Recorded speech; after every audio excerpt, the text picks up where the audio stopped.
আবার দেখবেন। সুতরাং এখানে কিন্তু আমার চাইতে আপিলের এটা সময়টা অনেক অপুরন্ত আছে। ওই সময় আপনারা ওই সময় প্লিজ আপনি একটু শুনি, আমি বলি যে ওই সময়টাতে আপনাদের যদি কোনো বলার থাকে, যেহেতু আমাকে একটা টাইম বাউন্ড করে দেওয়া হয়েছে, সুতরাং আমাকে এই সময়ের মধ্যে সমাপ্ত করতে হবে।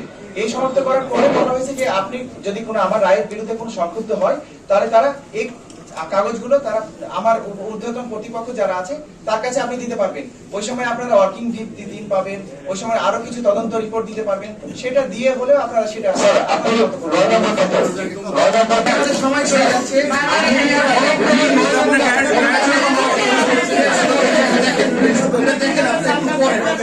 আমি আইন দেখেন কথা বললেন না। আমি আমার পিতা মাতা স্বামী সন্তান, আমার উপর নির্ভরশীল কোন সদস্য অথবা কোন ব্যাংক বা আর্থিক